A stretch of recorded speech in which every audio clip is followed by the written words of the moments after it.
Hi, in this video I'll be showing you this. It's the Dyson Ball Animal Corded Vacuum Cleaner. And what I want to do today is to show you around the vacuum some of the features and benefits that it offers. Just before I start to get it unboxed, I would appreciate it if you subscribe to my YouTube channel. Just give us a quick thumbs up. What I do is I'll talk about household appliances. I do specialise in vacuum cleaners, and there's normally a bit of tech in there as well. So as we open the box,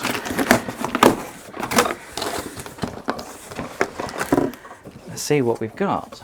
So we've got a handle, and we've got the main floor head.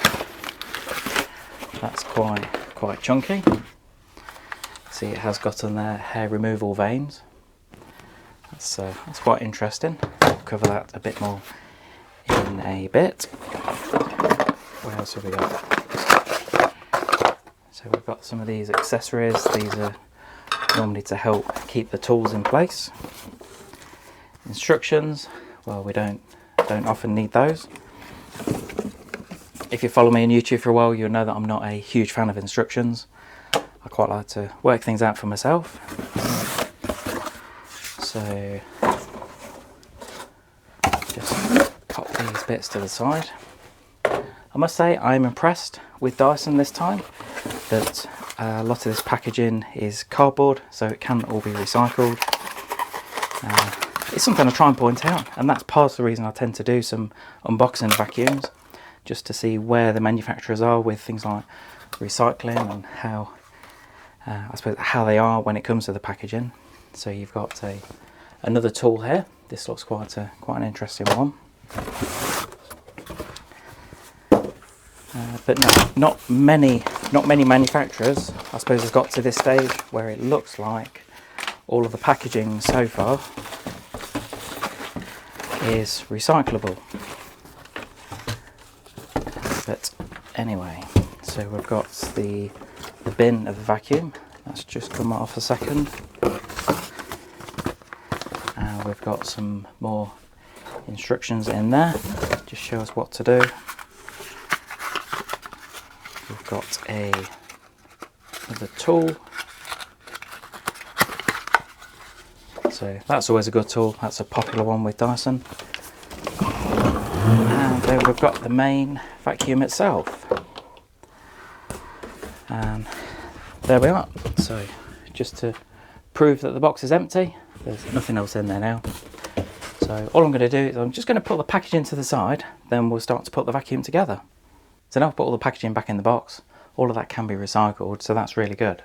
Now when it comes to putting the vacuum together, really it couldn't be easier.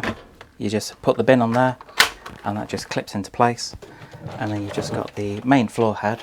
Now that just, you can see at the bottom there that the main body of the vacuum will just sit within that, and that's a lot more sturdy now. And then you've just got the handle, and if you just get the hose, so the handle and the hose go together, and you've got a red button there, just pop the button in a little bit, and then that slots in at the top. Oh, there. Now I've got the vacuum together. I promise I've not damaged it in the process. We'll start to look at some of the features and benefits of it. So first of all, this is the Ball Animal model. There are different models, different versions of this model, but for the purpose of this video and this actual vacuum is the starting model in the range. Now, I suppose corded vacuums for Dyson, I'd almost see that the market has almost gone through a little bit of a dip, and now we're seeing quite a resurgence in the corded market. I think really people have realised that sometimes with the cordless models, they might not be getting either the runtime or the pickup ability that they wanted. So that's really where people are reverting back to the corded models. So one annoying thing about a cordless vacuum can be the runtime of it. So especially if you've got quite a large property, or if you've got quite a lot of vacuuming to do, that's one reason that people go for some of the corded vacuums. But what Dyson have done is they've given us a really good length of cord. So you've got around 10 meters on here, and that just stores on the back. So you've got the clip at the top, and then once it's fully unwrapped, then you just wrap it around the bottom as well. So its storage of the cable is nice and easy. Clearly been corded compared to a cordless vacuum. You don't have to find a wall to hang it on like a lot of the other Dyson cordless vacuums. Also, you don't need to find a socket to charge it overnight when you're not using it. You will find with a lot of the corded vacuums in the Dyson range, I'll be honest, they're not too lightweight. This particular model, you're looking around 5.6 kilograms. If you're comparing that to some of the cordless ones, on some of those models you're looking around 3 to 3.5 kilograms. So it's not quite double the weight, but I suppose you're not too far off. But the main thing about the corded vacuum is that you're not holding it. A lot of the weight is towards the bottom of the vacuum, so, or I suppose when it comes to using it, the top half of it is pretty lightweight as well. When it comes to emptying the bin, that's really easy as well. You've just got the red switch on top. Ideally, go to your outside bin. I wouldn't recommend doing it inside because there'll be a lot of dirt in here, dirt and dust, especially when it's full, then you don't really want to do it inside. So go outside, press the button on there, and what will happen is that will empty. So the flap at the bottom opens. When it comes to cleaning and maintaining the vacuum, that's really easy as well. Once you've opened the bin, then what you'll want to do is you want to try and keep this looking nice. There's nothing worse than a dirty looking vacuum, especially when it's pretty new. So when you've opened the bottom of the bin and you've got all the dirt out, really what you want to do is to try and take this part off. And you've got a little switch on there, press that in, and that just enables you to release the main body of the bin. With that, I suppose you can give it a quick rinse. Sometimes I'd recommend using, say, a microfiber cloth just to make sure it's nice and clean in there. The other thing to make sure you do is to make sure the rubber seals around the bottom of the bin are nice and clean as well. If they don't seal properly against the bottom of the bin, then what you will find is the suction might not be as good as it should be, especially if there's a little gap around there. And then to put that back together, then just locate it as before and just click it back into place. Filtration wise, you've got a couple of filters on the vacuum. First one is on top. I suppose Dyson have kept this kind of colour for a while. It normally denotes the filter, or I suppose where the filter is located, which is a really good idea. And all you do is you just pull that up and you've got the filter inside. These filters are all washable. So as I say, you've got two filters in here. That's the first one. I suppose that's the main filter that you tend to wash. With these, it is recommended to wash it, say, once a month. But it very much depends how often you vacuum in. If you're the sort of person that's, say, vacuuming, I don't know, say once a week, if you're only in a small apartment, then you might not need to do it once a month. If you've got quite a busy family, especially if you've got pets and children, then you might find, because you vacuum in a lot more, then you need to wash it more often. The only thing I will say, when it comes to the filters, when you've washed it, leave it to completely dry before you put it back in the vacuum.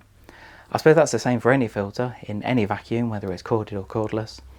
What you shouldn't do is to wash it, leave it a couple of hours and then think, well, it's a little bit damp, that'll be alright, because it won't be. Chances are it will damage the vacuum and that won't be covered under the manufacturer's warranty. Talking about the warranty, at the moment on this, it has actually got a 5-year guarantee. So I'd normally check to see what kind of promotional offers are on, but this time of recording, you've got 5 years, which is actually really good. Anyway, so as far as the filter, you can get replacement filters, because you will find that, I suppose after a while, when you keep washing it, that the performance of the filtration starts to dwindle a little bit. So I'll just post a link below, just to show where to get some at competitive prices. But once you've done that and then it's completely dry, just pop it back in there. And I suppose what I do normally say is, when you buy the vacuum, just buy a spare filter as well. Because what you'll find is, if you go to wash the filter, then it means if you're waiting for that to dry, it means the vacuum is out of action for about 24 hours. If you've got a spare filter, which they don't really cost a lot now, you can just pop that in the vacuum and start going straight away. Anyway, I did mention that there are two filters on this. The second one is hidden behind here. Now, all you need to do is to undo this, and that's the side of the vacuum. So you've got quite a big filter on the side here, and you twist that, and then that comes off. This all comes apart, so again, it can be washed. I suppose with this one, you won't need to wash it as often as the main filter within the main body of the vacuum. But again, once you've done that, and that's completely dry, then that just slots back on, and then all you need to do is just screw the side of the ball back on. I'll just show you at the bottom of the vacuum. You can see on the brush roller, hopefully you can see that it says hair removal vanes. Now I must say, on this generation of vacuums, and it's the same on the corded and the cordless range, Dyson seem to have put a lot more emphasis into the hair removal side of vacuuming. Now there are other brands out there, I'm not going to mention any names, but they seem to have almost cornered the market in the hair removal side. I think they've realised that it's quite a big issue, especially if you've got pets or if you've got family members with long hair. Then they seem to have cornered the market for several years. And I'd really say that this is probably the first generation of vacuums where Dyson seems to have put a lot of emphasis into this. Even on their website, at this time of recording, Dyson quote that it cleans so this model cleans carpets better than any other detangling vacuum. Now, I've not tried it, I've not tested it against other manufacturers. I think that could lead into another video for me. And you've got a little switch at the bottom here, depending on whether it's a carpet or short pile carpet or hard floor. That really depends what you're vacuuming on, and that will depend on how the roller performs. When it comes to using the vacuum, it's really easy. You've got the on and off switch just on the front there, and you've got a button next to it that enables you to turn the brush off or on. So I suppose if you're on carpet, then you'd really want it on. If you go into vacuum, things like hard floor, so if you've got, say, wooden floor, tiles, laminate floor, things like that, then you don't necessarily want the brush on, then you might as well turn it off. When it comes to using the hose of the vacuum, that's really easy. What we need to do is just lift up this lid on top and then just pull this out. The reach on this, so this actually reaches around 4 meters, so it's a really good length. I suppose the main advantage of that is that when you vacuum up these stairs, then you can just leave that at the bottom and you don't have to worry about taking it up step by step unless you've got a huge flight of stairs. Next, you can see that it is a transparent hose, so if you do get any blockages within there, you can see exactly where it is. You'll also find this is where the tools go onto. I'll just cover the tools in a moment, but you just pop those in at the end here, so that's nice and easy. If you want to use the handle, you have also got the option to take this off. So if you just press that button there, remove the handle, and then you can actually put the tool in here like that and just use it from the flexible hose. So it's nice to have the option. It's nice to have the flexibility to use the tools in a manner in which you want to use them. I'll just show you this at the back as well, because you have got the option on here to remove the pipe if you have got a serious blockage at the bottom here. So first of all, you just need to remove the pipe. So just take it out to the holster at the top, take the bin off at the front, and just round the side, let me just turn the vacuum round so you can see. You have got just get it in the camera view. So you've got a little red switch there. All you need to do is press that, and then the hose at the back should come out. There we are. So it just removes the hose. It's a really good idea to, I suppose, take that out on the odd occasion. Just make sure there's no blockages in there. Also, it just gives you access, because at the bottom here, because it's a right angle for where all the dirt and the dust is coming in, then that could be a good place for dirt to get trapped. As I unboxed the vacuum earlier, I showed it comes with a couple of tools. And the first one is this. This is like a combination of two tools. So you've got, first of all, the crevice tool. That's quite a standard tool on, I'd say, really all vacuum cleaners now. It's nice that you've got a slightly longer crevice tool than standard. The main reason for that, if you need to get down the side of a sofa, or even down the side of a car seat, so if you vacuum in your car, then that's a good one to use. It does also double up as a soft dusting brush as well. All you need to do is press that button and push that to the top, and then you've got a nice soft dusting brush. So if you want to vacuum, for example, around your, say, kitchen hob, things like that, or your, say, keyboard, then at least you've got something that's not going to scratch any of those other things. The next one is this. You've got the cheeky little upholstery tool. That's quite a good one. So if you want to vacuum your sofas, or if you're going to vacuum the stairs, that's probably the main one to use. And then the last tool it comes with is this one. This is a tangle-free turbine tool. Now the idea of this is that when you're vacuuming, especially if you've got things like pets that molt, or if you've got family members that also molt, so if they've got long hair, then this is a fantastic tool. I have tried it in one of my other videos and it is really effective.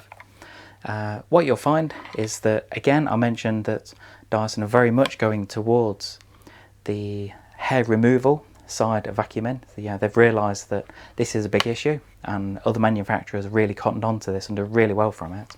So I'm glad to see that Dyson have put this in. Every time Dyson bring out a new generation of vacuums, they seem to call or use a different style of, I suppose, mini motorised head or turbine brush or mini turbo brush. They seem to call it different things each generation of vacuums.